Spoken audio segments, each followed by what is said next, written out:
Welcome to DY news. అన్నా ఉచిత క్యాంటీన్ను ప్రారంభిస్తాం, పేదవాడి ఆకలి తీరుద్దాం. అన్నమయ్య జిల్లా రాజంపేట పట్టణంలో ఘనంగా ప్రారంభమైన అన్నా క్యాంటీన్ ప్రారంభోత్సవానికి ముఖ్య అతిథులుగా హాజరైన రాజంపేట పార్లమెంటు తెలుగుదేశం పార్టీ అధ్యక్షులు చామర్తి జగన్మోహన్ రాజు రాష్ట్రంలో పేదవాడి ఆకలి తీర్చేందుకు గతంలో తెలుగుదేశం పార్టీ మాజీ ముఖ్యమంత్రి నారా చంద్రబాబు నాయుడు అన్నా క్యాంటీన్ ద్వారా ఉచిత భోజన పథకాన్ని ఏర్పాటు చేశారు. సోమవారం నూతన సంవత్సర వేడుకల సందర్భంగా చంద్రన్న తీసుకొచ్చిన అన్నా క్యాంటీన్ రాజంపేట నియోజకవర్గంలో తెలుగుదేశం పార్టీ నాయకుడు గంటా నరహరి చేతుల మీదుగా నాయకులు, కార్యకర్తలు, యువత, మహిళలతో పాటు కలిసి ప్రారంభించారు.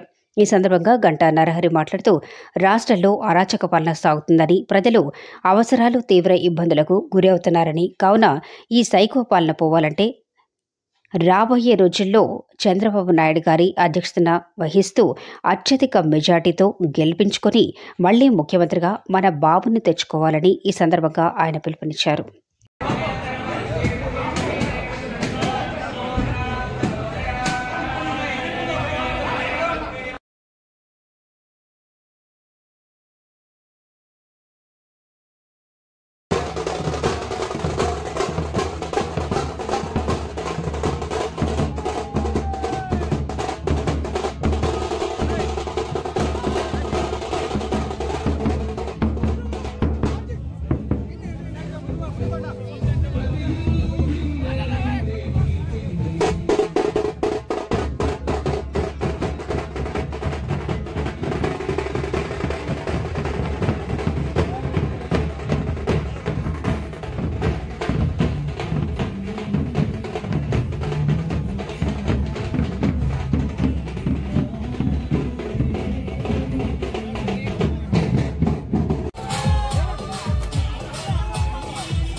ఓకే సార్, అందరికీ నమస్కారం. నూతన సంవత్సర శుభాకాంక్షలు రాజంపేట ప్రజలకు మరియు కార్యకర్తలకు, నాయకులకు ఈరోజు నూతన సంవత్సర శుభాకాంక్షలు. ఈరోజు నూతన సంవత్సరం రోజున అన్నా క్యాంటీన్ అనే ఒక మహోన్నతమైన ప్రోగ్రాము స్టార్ట్ చేయడం నా అదృష్టంగా భావిస్తున్నాను. రాజంపేట నియోజకవర్గంలో ఈరోజు ఒక్కసారి మీరు చూస్తున్నారు, ఇదే అన్నా క్యాంటీన్ ప్రోగ్రాంని వైఎస్ఆర్సీపీ గవర్నమెంట్ ఎలాంటి దుస్థితికి తీసుకొచ్చాయో, అన్నా క్యాంటీన్లు ఓపెన్ చేస్తుంటే ఎక్కడికక్కడ నిర్విఘ్నం చేసి అన్నా క్యాంటీన్లని తీసేసి పేద ప్రజల ఆకలిని కడుపు మీద కొట్టిన వ్యక్తి జగన్మోహన్ రెడ్డి.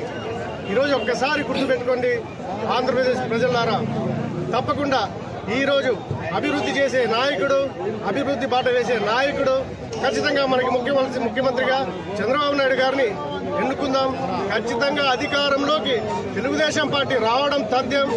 వచ్చే ఎలక్షన్లో తెలుగుదేశం పార్టీ అధికారంలోకి వచ్చి చంద్రబాబు నాయుడు గారు ముఖ్యమంత్రిగా ప్రమాణ స్వీకారం చేయబోతున్నారు.